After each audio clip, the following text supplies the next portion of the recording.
Hello नमस्कार साथियों, good evening. मैं मनीष कुमार आप सभी का आपके अपने आरएम क्लासेस में स्वागत करता हूं। तो कैसे हैं आप लोग और कैसी चल रही है आपकी तैयारियां? उम्मीद करते हैं कि सब बढ़िया चल रहा होगा। तो चलिए हम लोग आज देखेंगे प्रैक्टिस सेट नंबर 8, जो हमारा यूनिक पब्लिकेशन वॉल्यूम 2 से लिया गया है। और ये बिहार एसएससी सीजीएल 3 ही नहीं बल्कि आपके सारे एग्ज़ाम जिसमें जीके जीएस के प्रश्न पूछे जाते हैं, जैसे बीपीएससी 68वीं हो गया, या फिर आप लोग कहें बिहार दरोगा, सिविल कोर्ट, इन सारे एग्जामों में आप लोग को इनसे प्रश्न देखने को मिल सकते हैं। तो आप लोग इसे ज़रूर करें। और आप लोग को अगर ये सेशन पसंद आ रहा हो तो आप लोग इसे अपने दोस्तों के साथ शेयर करें और लाइक करें और आंसर कमेंट कर हमें ज़रूर बताते रहें। तो चलिए हम लोग शुरू करते हैं आज का प्रैक्टिस सेट नंबर 8। और आप लोग इसे अपने दोस्तों के साथ ज़रूर शेयर कर दीजिए। चलिए तो हम लोग देखते हैं आज का पहला प्रश्न। और आज का पहला प्रश्न हमारा कह रहा है मानसून का कारण है। तो मानसून का क्या कारण है आप लोग बताइए। और इसका उत्तर क्या हो जाएगा हमारा? तो इसका उत्तर हो जाएगा ऑप्शन ए, हवाओं का मौसमी उत्क्रमण जो है वो मानसून का कारण होता है। ठीक है। और मानसून किस तरह की पवन होती है? तो ये स्थानीय पवन होती है। ठीक है। अब हम लोग देखते हैं अगला प्रश्न। और अगला प्रश्न है हमारा दूसरा नंबर, सिखवाद या सिखिज्म का प्रवर्तन कब हुआ? तो इसका प्रवर्तन कब हुआ?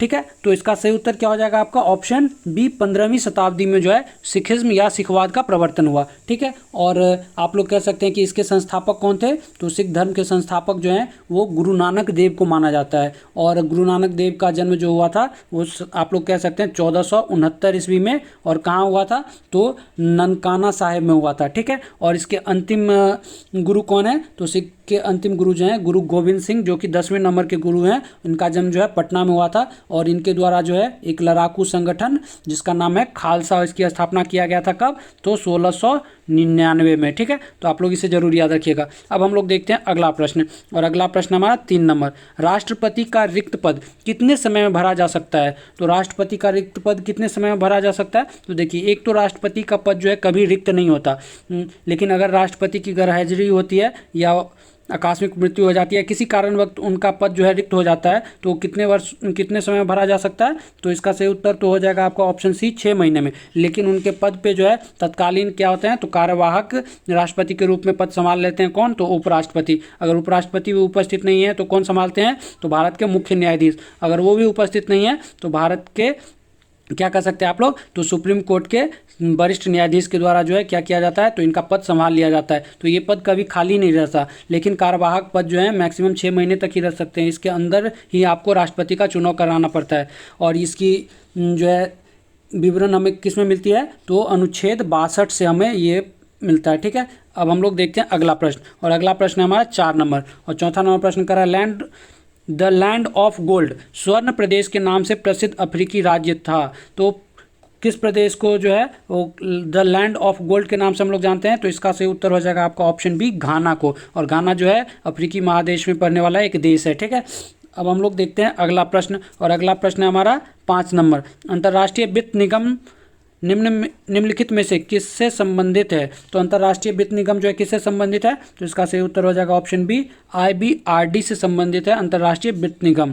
ठीक है। अब हम लोग देखते हैं अगला प्रश्न। और अगला प्रश्न हमारा 6 नंबर, अहिंसा का चरम स्वरूप सर्वाधिक पालन किया जाता है। तो अहिंसा का चरम स्वरूप जो है वो किस धर्म में पालन किया जाता है? तो इसका सही उत्तर हो जाएगा आपका ऑप्शन सी, जैन धर्म में जो है अहिंसा का चरम स्वरूप का पालन किया जाता है। ठीक है। और जैन धर्म के प्रवर्तक कौन है? तो आप लोग को पता होगा। तो इसके प्रवर्तक जो हैं ऋषभदेव हैं, या संस्थापक जो हैं ऋषभदेव हैं। ठीक है। और जैन धर्म के अंतिम गुरु कौन थे? तो आप लोग अंतिम तीर्थंकर इनको कहते हैं। तो कौन थे? तो इसका सही उत्तर हो जाएगा आपका महावीर स्वामी। और वो कितने नंबर के थे? तो 24वें तीर्थंकर थे। ठीक है। अब हम लोग बढ़ते हैं अगला प्रश्न। और अगला प्रश्न हमारा 7 नंबर, निम्नलिखित में से वह अंतिम बौद्ध राजा कौन था जो संस्कृत का महान विद्वान और लेखक था? तो आप लोग इसका उत्तर कीजिए। और 7 का सही उत्तर हो जाएगा कौन? तो इसका सही उत्तर हो जाएगा आपका ऑप्शन डी, हर्षवर्धन। ठीक है। और हर्षवर्धन जो थे वो उनकी राजधानी कहाँ थी? तो थानेश्वर थी। ठीक है। तो ये बातें आप लोग याद रखिएगा। और हर्षवर्धन के समय में ही कौन आते हैं? तो वेइनसांग आते हैं। और हर्षवर्धन का कार्यकाल 606 ईस्वी से शुरू होता है। तो ये सारी बात आप लोग याद रखिएगा। अब हम लोग देखते हैं अगला प्रश्न 8 नंबर। और 8 नंबर प्रश्न क्या कर रहा है? ब्रिटिश सरकार ने पहली बार यह घोषणा की कि उनकी मंशा भारत में धीरे धीरे उत्तरदायी सरकार बनाने की है द्वारा। तो किसके द्वारा इनकी ये घोषणा हुई थी? तो इसका सही उत्तर हो जाएगा आपका ऑप्शन डी, अगस्त प्रस्ताव जो कि कब हुआ था, 1917 घोषणा के द्वारा ये क्या कहते हैं, तो ये अपनी मंशा जाहिर करते हैं कि हमारी मंशा जो है उत्तरदायी सरकार की है, ठीक है। और इसी के तहत क्या होता है, जो होम रूल लीग चल रहा होता है तो एनी बेसेंट जो है अपना होम रूल लीग क्या करती है, तो बंद कर देती है, ठीक है। अब हम लोग देखते हैं अगला प्रश्न, और अगला प्रश्न है हमारा, और इसी में आप लोग याद रखिएगा कि ये घोषणा जो है अगस्त घोषणा ये किन के द्वारा लाया गया था, तो ये उस समय के भारत सचिव थे मॉन्टेग्यू, उनके द्वारा लाया गया रहता है, ठीक है। अब हम लोग देखते हैं 9 नंबर प्रश्न, और 9वां नंबर प्रश्न हमारा क्या करा, विजयनगर निम्नलिखित में से किस नदी तट पर स्थित है, तो विजयनगर किस नदी तट पर स्थित है, तो इसका सही उत्तर हो जाएगा आपका ऑप्शन डी, तुंगभद्रा पे। और विजयनगर के संस्थापक किसे माना जाता है, तो इसका संस्थापक जो है हरिहर और बुक्का को माना जाता है, ठीक है। और इसकी राजधानी कहाँ है, तो हम्पी थी, और हम्पी कहाँ है, तो वर्तमान कर्नाटक में, ठीक है। तो आप लोग इतने सारे बात याद रखिएगा। अब हम लोग देखते हैं अगला प्रश्न 10 नंबर, और 10 नंबर प्रश्न कह रहा है प्रथम विद्युत रेलवे की शुरुआत कब हुई, तो प्रथम विद्युत रेलवे की शुरुआत जो है कब होती है, तो इसका सही उत्तर हो जाएगा आपका ऑप्शन डी, 1925 में। और 1925 में भी कब हुई थी, तो 3 फरवरी 1925 को किया गया था। और इसमें क्या था, तो बम्बई बीटी से कुर्ला हार्बर के बीच ये रेल चलाई गई थी, ठीक है। और आप लोग याद रखिएगा कि 1905 में क्या होता है, तो 1905 में जो होता है रेलवे बोर्ड का गठन होता है, और उस समय कौन होते हैं वायसराय, तो लॉर्ड कर्जन। और 1853 में जो है पहली बार भारत में रेलवे का संचालन होता है, तो ये बात आप लोग याद रखिएगा। और कहाँ से कहाँ तक, तो बम्बई से थाने तक, ठीक है। अब हम लोग देखते हैं अगला प्रश्न, और अगला प्रश्न है 11 नंबर, यदि ग्रीनविच पर समय मध्याह्न 12 बजे हैं तो 50 डिग्री पूर्वी देशांतर पर स्थित एक जगह पर समय क्या होगी, तो देखिए हम लोग को पता है कि 1 डिग्री बराबर कितने होते हैं, तो 4 मिनट, ठीक है। और आप लोग इसी में याद ये हो गया 4 मिनट, और कितना है, तो 50 डिग्री, तो 50 डिग्री का कितना हो जाएगा इंटू 4, तो कितना मिनट हो जाएगा, तो 200 मिनट हो जाएगा। और 200 मिनट किसके बराबर हो जाएंगे, तो 200 मिनट आप लोग 60 से भाग दे दीजिएगा, तो 3 घंटा 20 मिनट के बराबर हो जाएगा, ठीक है। और ये क्या होता है, तो पूर्वी देशांतर में, यानी कि वो उससे आगे होगा, तो इसका सही उत्तर हो जाएगा आपका ऑप्शन बी, शाम के 3:20 होंगे, ठीक है। अब हम लोग देखते हैं अगला प्रश्न, और अगला प्रश्न है हमारा 12 नंबर, तो हमारा 12 नंबर का प्रश्न क्या कर रहा है, तो 12 नंबर का प्रश्न कर रहा है गोमतेश्वर की मूर्ति कहाँ स्थित है, तो गोमतेश्वर की मूर्ति कहाँ स्थित है, तो इसका सही उत्तर हो जाएगा क्या, तो 12 का आप लोग उत्तर कीजिए, और इसका सही उत्तर हो जाएगा आपका ऑप्शन सी, कर्नाटक में। तो देखिए गोमतेश्वर की मूर्ति को हम लोग बाहुबली की मूर्ति से भी जानते हैं, ठीक है। और आप लोग इसमें याद रखिएगा कि इस मूर्ति का निर्माण जो है वो किनके द्वारा करवाया गया था, तो आप लोग याद रखिएगा कि गंग राजा के मंत्री थे कौन, तो चामुंड राय, इनके द्वारा करवाया गया था। और आप लोग इसी में याद रख सकते हैं कि ये बाहुबली जो है वो किनके पुत्र थे, तो ये ऋषभ देव के पुत्र थे, ठीक है। जो जैन धर्म के प्रवर्तक कौन थे, ऋषभ देव, तो उन्हीं के पुत्र थे ये बाहुबली, और इनकी मूर्ति जो है वो यहाँ बनवाई गई थी। और आप लोग याद रखिएगा इसमें कि ये जो है 57 फीट ऊंची मूर्ति है, और 981 ईस्वी में इसे बनाया गया था। चलिए अब हम लोग देखते हैं अगला प्रश्न 13 नंबर, और 13 नंबर प्रश्न हमारा क्या करा है, गीतांजलि पुस्तक का अंग्रेजी अनुवाद किसने किया, तो गीतांजलि पुस्तक का अंग्रेजी में अनुवाद किनके द्वारा किया गया था, तो इसका सही उत्तर हो जाएगा आपका कौन सा,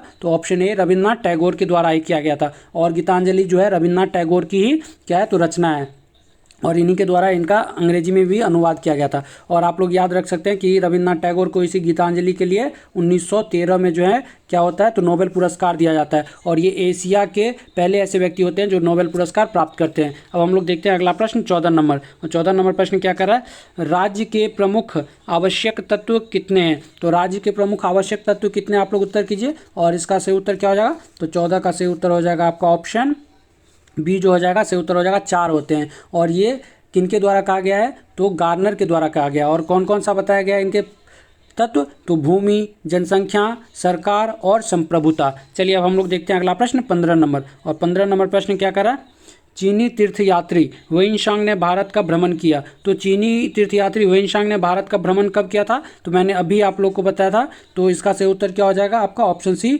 हर्षवर्धन के काल में, ठीक है। और इसमें आप लोग अगर याद रखना चाहें तो याद रख सकते हैं कि ये कब आते हैं, तो 630 से 644 तक यहाँ पे रहते हैं भारत में। और हर्षवर्धन जो थे वो आप लोग याद रखिएगा किस वंश के थे, तो पुष्यभूति वंश के शासक थे, ठीक है। अब हम लोग देखते हैं अगला प्रश्न, और अगला प्रश्न है हमारा 16 नंबर, और 16 नंबर प्रश्न क्या करा है, राष्ट्रमंडल की खोज 16 नंबर प्रश्न क्या करा है, सौर मंडल की खोज किसने की थी? तो सौर मंडल की खोज किनके द्वारा किया गया था? तो इसका सही उत्तर हो जाएगा ऑप्शन ए, कोपरनिकस के द्वारा। ठीक है, अब हम लोग बढ़ते हैं अगले प्रश्न 17 पे। और 17 नंबर प्रश्न हमारा करा है, निम्नलिखित में से किन देशों के समूह से भूमध्य रेखा गुजरती है? तो देखिए, भूमध्य रेखा को हम लोग विषुवत रेखा के भी रूप में जानते हैं, और आपको बताना कि किस देश से होकर गुजरती है, किन किन देशों से। तो देखिए, ये टोटल जो है कुल 13 देशों से होकर गुजरती है, और इसका सही उत्तर क्या हो जाएगा? तो इसका सही उत्तर हो जाएगा ऑप्शन बी, कंबोडिया, केन्या और इंडोनेशिया से होकर गुजरती है। ठीक है, तो आप लोग याद रखिएगा, कुल 13 देश से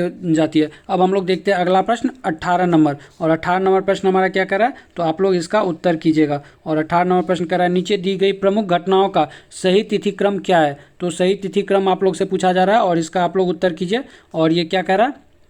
तो देखिए, SLV-3 लॉन्च हुआ। तो SLV-3 को कब लॉन्च किया गया था? तो 1980 में किया गया था प्रक्षेपित। ठीक है, और बांग्लादेश का बना था तो 1971 में बांग्लादेश का निर्माण हुआ था। ठीक है, और सिक्किम भारत का राज्य बना था।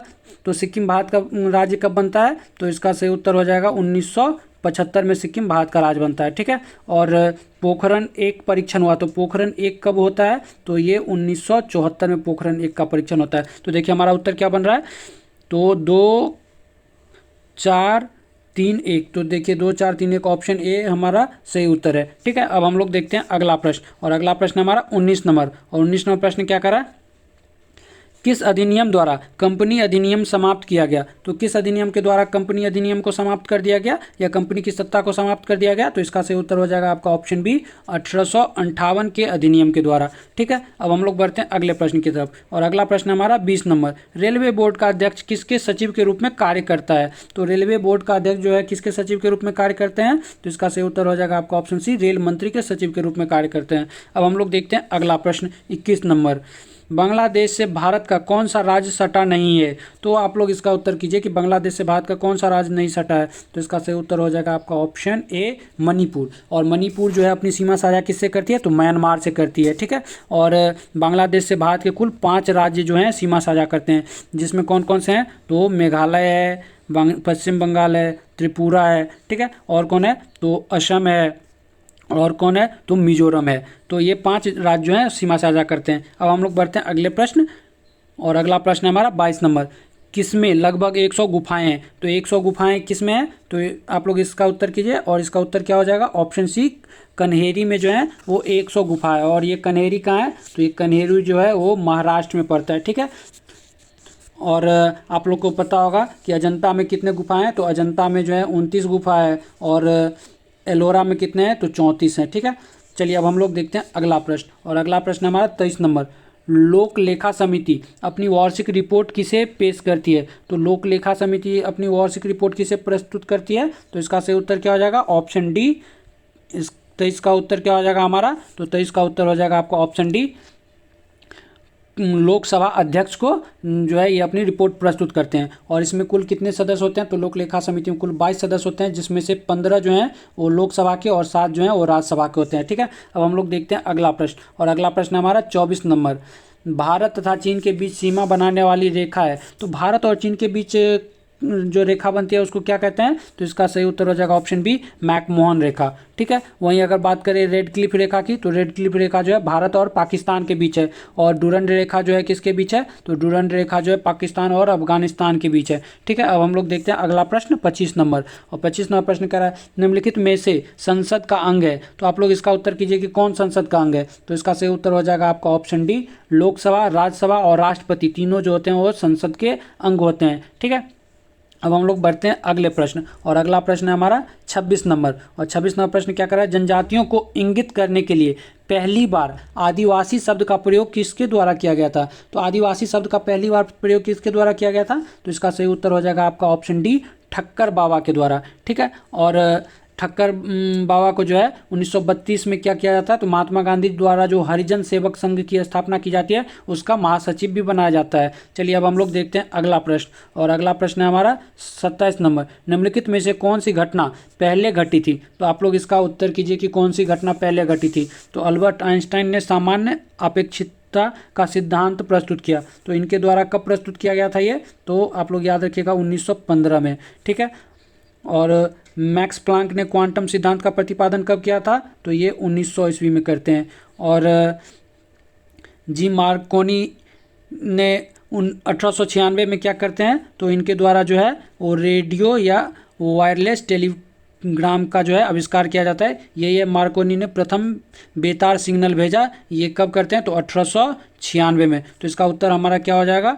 तो इसका उत्तर हमारा ऑप्शन सी हो जाएगा। 1896 में मार्कोनी ने प्रथम बेतार सिग्नल भेजा। ये सबसे पहले घटना हुई थी इनमें से, क्योंकि आप लोग को पता होगा मैडम मैरी क्यूरी जो है वो उनको नोबेल पुरस्कार मिला था कब? तो 1908-9 के आसपास। अब हम लोग देखते हैं अगला प्रश्न, और अगला प्रश्न है हमारा 28 नंबर। और 28 नंबर प्रश्न क्या कर रहा है? विश्व व्यापार संगठन वर्ल्ड ट्रेड ऑर्गेनाइजेशन का पूर्व नाम क्या था? तो वर्ल्ड ट्रेड ऑर्गेनाइजेशन का पूर्व नाम क्या था? तो इसका सही उत्तर क्या हो जाएगा? तो इसका सही उत्तर हो जाएगा ऑप्शन बी, गैट। ठीक है। और अब हम लोग देखते हैं, और इसी में आप लोग याद रखिएगा कि गैट की स्थापना कब हुई थी? तो 1 जनवरी 1995 में। कब? 1 जनवरी 1995 में गैट की स्थापना कह सकते हैं, या गैट WTO का नाम परिवर्तित करके गैट रखा गया था। अब हम लोग देखते हैं अगला प्रश्न, और अगला प्रश्न हमारा 29 नंबर। निम्नलिखित में से कौन सा देश भारत के झींगा मछली का आयात सबसे अधिक करता है? तो इसका सही उत्तर क्या हो जाएगा? ऑप्शन ए, चीन के द्वारा किया जाता है। ठीक है। अब हम लोग देखते हैं अगला प्रश्न 30 नंबर। अकबर के शासनकाल में केंद्रीय मशीनरी द्वारा मान्यता प्राप्त मिलिट्री विभाग का प्रधान कौन था? तो इसका सही उत्तर क्या हो जाएगा? तो इसका सही उत्तर हो जाएगा आपका ऑप्शन कौन सा? तो ऑप्शन बी इसका सही उत्तर हो जाएगा, मीर बख्शी। ठीक है। अब हम लोग देखते हैं अगला प्रश्न, और अगला प्रश्न हमारा 31 नंबर। और 31 नंबर प्रश्न क्या कर रहा है? राज्यसभा का सदस्य निर्वाचित होने के लिए आवश्यक न्यूनतम उम्र सीमा कितनी है? तो राज्यसभा का आप लोग से पूछ रहा है, तो इसका सही उत्तर हो जाएगा ऑप्शन बी, 30 वर्ष। ठीक है। वहीं लोकसभा का आपसे पूछे तो लोकसभा का कितना होता है? 25 वर्ष। ठीक है। तो आप लोग ये याद रखिएगा। और राष्ट्रपति बनने के लिए कितना होता है? तो 35 वर्ष होता है, या उपराष्ट्रपति बनने के लिए। और आप लोग से अगर पूछ लिया जाए कि स्थानीय चुनाव लड़ने के लिए कितना? तो 21 वर्ष। अब हम लोग देखते हैं अगला प्रश्न, और अगला प्रश्न है हमारा 32 नंबर। हड़प्पा सभ्यता संबंधित है, तो हड़प्पा सभ्यता किससे संबंधित है? तो इसका सही उत्तर हो जाएगा आपका ऑप्शन ए, कांस्य युग से संबंधित है। अब हम लोग देखते हैं अगला प्रश्न 33 नंबर। निम्न में से कौन सा एक खरीफ फसल है? तो कौन सा एक खरीफ फसल है? तो इसका सही उत्तर हो जाएगा ऑप्शन ए, धान जो है खरीफ फसल है। बाकी सरसों, गेहूं, चना ये क्या है? रबी फसल है। अब हम लोग देखते हैं अगला प्रश्न, और अगला प्रश्न हमारा 34 नंबर।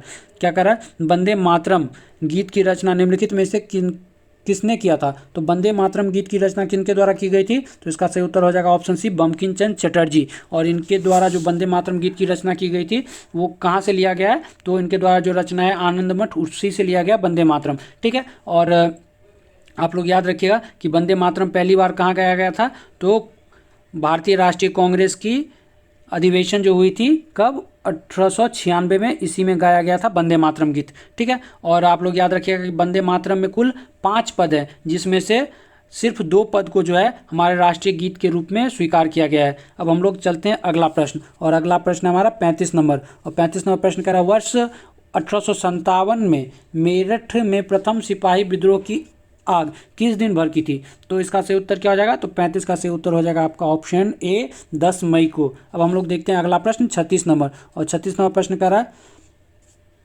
पंडित रविशंकर का संबंध निम्नलिखित में से किस वाद्य वादन से है? तो आप लोग इसका उत्तर कीजिएगा। और 36 का सही उत्तर हो जाएगा आपका कौन सा? तो ऑप्शन ए उत्तर हो जाएगा। इनका संबंध किससे है? तो सितार से है। अब हम लोग देखते हैं अगला प्रश्न 37 नंबर। सतलज, चिनाब और रावी निम्न में से किसकी सहायक नदियां हैं? तो सतलज, चिनाब और रावी किसकी सहायक नदी है? तो ऑप्शन सी सही उत्तर हो जाएगा, सिंधु की सहायक नदी है। अब हम लोग देखते हैं अगला प्रश्न 38 नंबर। और 38 नंबर प्रश्न कर रहा है, अनुच्छेद 370 का संबंध किस राज्य के विशेष प्रावधान से है? तो अनुच्छेद 370 जो अब हटा दिया गया वो किससे इनका विशेष प्रधान प्रभाव क्या था? तो प्रावधान था। तो इसका सही उत्तर हो जाएगा आपका ऑप्शन सी, जम्मू और कश्मीर से। ठीक है। और इसे अब हटा दिया गया। और कब हटाया गया? तो आप लोग कह सकते हैं कि 2019 में जो है 5 अगस्त को प्रस्ताव लाके इसे हटाया गया। अब हम लोग देखते हैं अगला प्रश्न। और अगला प्रश्न है हमारा 39 नंबर।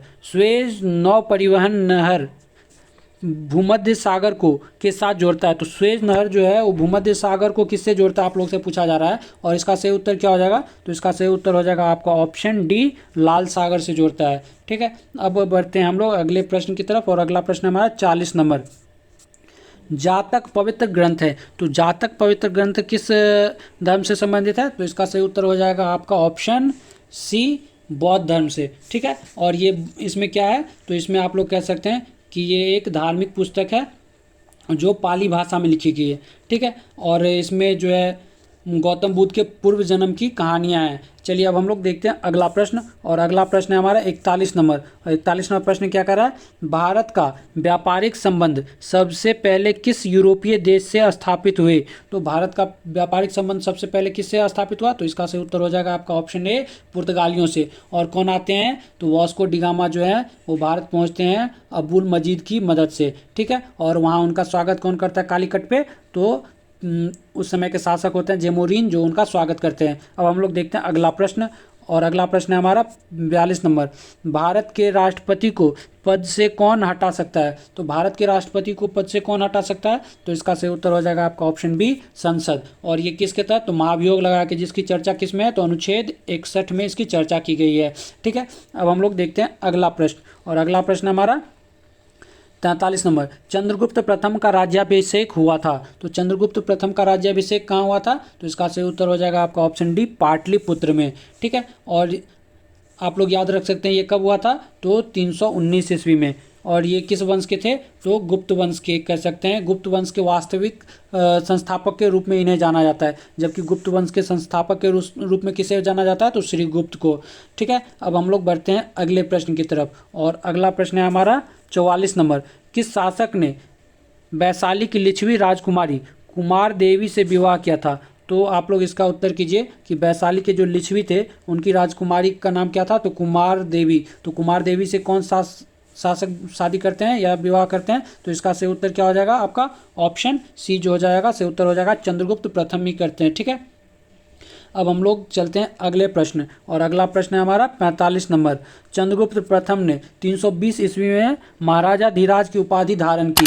तो आप लोग बताइए कि ये महाराजा धीराज की उपाधि धारण करते हैं और कहाँ धारण करते हैं? तो इसका क्या उत्तर हो जाएगा आपका? ऑप्शन ए, पाटलिपुत्र में। ठीक है, और आप लोग याद रखिएगा इन्हीं के पुत्र कौन होते हैं? तो समुद्रगुप्त, और समुद्रगुप्त को हम लोग क्या कहते हैं? तो भारत का नेपोलियन भी कहते हैं। ठीक है, अब हम लोग बढ़ते हैं अगले प्रश्न, और अगला प्रश्न हमारा 46 नंबर। और 46 नंबर प्रश्न कर रहा है, डॉक्टर राजेंद्र प्रसाद को 9 अगस्त 1942 को गिरफ्तार करके भेजा गया। तो आप लोग इसका उत्तर कीजिए कि उन्हें गिरफ्तार करके कहाँ भेजा गया था? तो 46 का सही उत्तर हो जाएगा आपका ऑप्शन डी, बांकीपुर जेल भेजा गया था। ठीक है, अब हम लोग देखते हैं अगला प्रश्न, और अगला प्रश्न है हमारा 47 नंबर। भारत छोड़ो आंदोलन के दौरान किसने सरकारी नीति के विरोध में महाधिवक्ता यानी एडवोकेट जनरल के पद से त्यागपत्र दिया था? तो कौन थे जो भारत छोड़ो आंदोलन के दौरान जो हैं वो महाधिवक्ता पद से त्यागपत्र देते हैं? तो इसका सही उत्तर हो जाएगा आपका ऑप्शन बी, बलदेव सहाय। ठीक है, और अब हम लोग देखते हैं अगला प्रश्न, और अगला प्रश्न है हमारा 48 नंबर। किसका चुनाव एकल संक्रमण मत प्रणाली से नहीं होता है? तो इसका सही उत्तर हो जाएगा आपका ऑप्शन डी, विधानसभा सदस्य का। ठीक है, और इनका सदस्य सीधे किससे होता है? तो जनता के थ्रू होता है। अब हम लोग देखते हैं अगला प्रश्न, और अगला प्रश्न है हमारा 49 नंबर। सोन नहर की पूर्वी कनाल नहर जो पटना के निकट गंगा में मिल जाती है का उद्गम स्थल है? तो आप लोग इसका उत्तर कीजिए, और इसका सही उत्तर क्या हो जाएगा? तो इसका सही उत्तर हो जाएगा ऑप्शन ए, ये वारुण से निकलती है और पटना में आके गिरती है, और ये सोन नहर की क्या है? तो पूर्वी कनाल है। अब हम लोग देखते हैं अगला प्रश्न, और अगला प्रश्न हमारा 50 नंबर, और 50 नंबर प्रश्न क्या कर रहा है? बिहार में स्थित पश्चिमी सोन कनाल नहर का उद्गम स्थल है। तो ये पश्चिमी सोन का अब आपसे पूछा जा रहा है, और ये पश्चिमी सोन कनाल का उद्गम स्थल कहाँ है? तो इसका सही उत्तर हो जाएगा आपका ऑप्शन बी, डेहरी में है। ठीक है, अब हम लोग चलते हैं अगले प्रश्न की तरफ, और जो आज का हमारा यहाँ से शुरू होता है विज्ञान का सेक्शन। तो आप लोग को अगर ये सेक्शन पसंद आ रहा हो तो आप लोग इसे लाइक करें और अपने दोस्तों के साथ भी शेयर करें। तो चलिए हम लोग देखते हैं आज का विज्ञान के सेक्शन का पहला प्रश्न, जो आज का 51 नंबर का प्रश्न है। क्या कर रहा है? निम्नलिखित में से कौन सी गैर आवश्यक जीवन प्रक्रिया है? तो इसका सही उत्तर क्या हो जाएगा? तो 51 का सही उत्तर हो जाएगा आपका ऑप्शन बी, संचारण। ठीक है, अब हम लोग देखते हैं अगला प्रश्न, 52 नंबर। और 52 नंबर प्रश्न कर रहा है क्रायोजेनिक्स एक विज्ञान है जो संबंधित है। तो क्रायोजेनिक्स किस चीज़ से संबंधित विज्ञान है? तो इसका सही उत्तर हो जाएगा आपका ऑप्शन बी, निम्न तापमान से। ठीक है, और इसमें क्या किया जाता है? तो बहुत ही कम तापमान्य किसी भी तत्व, आप लोग कह सकते हैं कि इसमें बहुत कम तापमान तक किसी भी चीज़ को संग्रहित किया जा सकता है इस विधि के द्वारा। अब हम लोग देखते हैं अगला प्रश्न 53 नंबर। निम्न में से कौन सा युग्म सुमेलित है? तो कौन सा सुमेलित है? तो आप लोग इसका उत्तर कीजिए। तो देखिए मैडम क्यूरी, तो मैडम क्यूरी के द्वारा जो है वो रेडियम की खोज की गई थी। ठीक है, बोर के द्वारा, तो बोर के द्वारा आप लोग को पता होगा परमाणु संरचना का खोज किया गया था। और आइंस्टीन के द्वारा फोटो इलेक्ट्रिक प्रभाव, तो ये हमारा क्या है? सुमेलित है, ऑप्शन सी। और लाइनस पॉलिंग के द्वारा जो है क्या किया जाता है? तो आप लोग याद रखिएगा प्रोटीन सर्पिल संरचना की खोज की जाती है। अब हम लोग देखते हैं अगला प्रश्न, और अगला प्रश्न हमारा 54 नंबर। प्रकाश का तरंग सिद्धांत प्रस्थापित किया गया। तो प्रकाश का तरंग सिद्धांत किनके द्वारा दिया गया आप लोग से पूछा जा रहा है, और इसका सही उत्तर क्या हो जाएगा? तो इसका सही उत्तर हो जाएगा आपका ऑप्शन बी, ह्यूगेंस के द्वारा दिया गया है प्रकाश का तरंग सिद्धांत। वहीं अगर आप लोग से पूछ लिया जाए प्रकाश का कणिका सिद्धांत किसके द्वारा दिया गया है, तो प्रकाश के कणिका सिद्धांत जो है वो न्यूटन साहब ने दिया था। ठीक है, अब हम लोग बढ़ते हैं अगले प्रश्न 55 पे, और 55 नंबर प्रश्न करा है जब किसी पिंड पर कोई स्थिर बल का प्रयोग किया जाता है तो यह एक समान से चलेगा। तो आप लोग इसका उत्तर कीजिए, और 55 का सही उत्तर हो जाएगा आपका ऑप्शन सी, एक समान त्वरण से चलेगा। अब हम लोग देखते हैं अगला प्रश्न 56 नंबर। प्रकाश की गति न्यूनतम होगी जब यह गुजरती है। तो प्रकाश की गति न्यूनतम किस चीज़ से गुजरने पे होगी? तो 56 का सही उत्तर क्या हो जाएगा? ऑप्शन सी, कांच से जब प्रकाश की किरण गुजरेगी तो इसकी जो है गति सबसे कम होगी। अब हम लोग देखते हैं अगला प्रश्न 57 नंबर, और 57 नंबर प्रश्न हमारा क्या कर रहा है? जब 0 डिग्री से 10 डिग्री सी तक जल को गर्म किया जाता है तब जल का आयतन होगा। तो आप लोग देखिए जब हम लोग जल को गर्म करते हैं तो हम लोग को पता है कि 4 डिग्री पे जल का घनत्व जो है या आयतन, हम लोग कहते हैं कि आयतन सबसे कम होगा और घनत्व सबसे ज़्यादा होगा। तो जैसे ही हम 0 से शुरू करेंगे तो पहले क्या होगा? तो पहले उसका क्या होगा? घनत्व जो है क्या होगा? तो कम होगा। तो इसका सही उत्तर क्या हो जाएगा? तो 57 का सही उत्तर हो जाएगा आपका ऑप्शन बी, पहले क्या होगा? तो घनत्व जो है वो कमता है, बाद में बढ़ता है। ठीक है, तो हमारा ये सही उत्तर हो जाएगा। क्या होगा? इसका आयतन जो है पहले क्या होगा? तो कम घटेगा और फिर बढ़ेगा। अब हम लोग देखते हैं अगला प्रश्न, क्योंकि घनत्व क्या होते हैं? तो घनत्व जो होते हैं आयतन के आप लोग कह सकते हैं कि प्रोपोर्शनल होते हैं। घनत्व जितना ज़्यादा होगा उतना वो क्या होगा? तो कम होगा, और घनत्व जितना कम होगा आपका कह सकते हैं आयतन उतना बढ़ेगा। तो पहले क्या होगा? ये घनत्व ज़्यादा होता जाएगा तो आयतन कम होता जाएगा, और जैसे ही आयतन घनत्व ज़्यादा मतलब घनत्व क्या होगा? आपका बढ़ता जाएगा तो आयतन भी हमारा क्या होगा? बढ़ जाएगा। अब हम लोग देखते हैं इसमें अगला प्रश्न, और अगला प्रश्न हमारा 58 नंबर। त्वरित चालक निर्मित होते हैं। तो त्वरित चालक किससे निर्मित होते हैं? तो 58 का सही उत्तर हो जाएगा आपका ऑप्शन बी, इस्पात से। अब हम लोग देखते हैं अगला प्रश्न 59 नंबर। पदार्थ का लघुत्तम अंश है। तो पदार्थ का लघुत्तम अंश क्या कहलाता है? तो इसका सही उत्तर है ऑप्शन डी, क्वार्क कहलाता है। अब हम लोग देखते हैं अगला प्रश्न 60 नंबर, और 60 नंबर प्रश्न कह रहा है निम्न में से सर्वाधिक पारिस्थितिक अनुकूल ईंधन है। तो पारिस्थितिक अनुकूल ईंधन इसमें से कौन सा है? तो ऑप्शन सी, हाइड्रोजन है। अब हम लोग देखते हैं अगला प्रश्न 61 नंबर। निम्न को सुमेलित कीजिए। तो आप लोग इसको सुमेलित करें। ठीक है, तो देखिए 61 का क्या कह रहा है? Vitamin C. तो विटामिन सी से क्या होता है? तो आप लोग को पता होगा विटामिन सी से स्कर्वी, विटामिन सी की कमी से स्कर्वी हो जाता है। विटामिन डी, तो विटामिन डी की कमी से क्या होता है? तो रिकेट होता है। और विटामिन बी की कमी से क्या होता है? तो आप लोग कह सकते हैं कि बेरी बेरी होता है। और विटामिन ई की कमी से रतौंधी होता है। तो हमारा क्या उत्तर बन रहा है? हमारा उत्तर बन रहा है 2 3 1 4। तो देखिए 2 3 1 4, देखिए ऑप्शन सी हमारा सही उत्तर है। ठीक है, अब हम लोग बढ़ते हैं अगले प्रश्न, और अगला प्रश्न हमारा कौन सा? तो 62 नंबर, और 62 नंबर का आप लोग उत्तर कीजिए।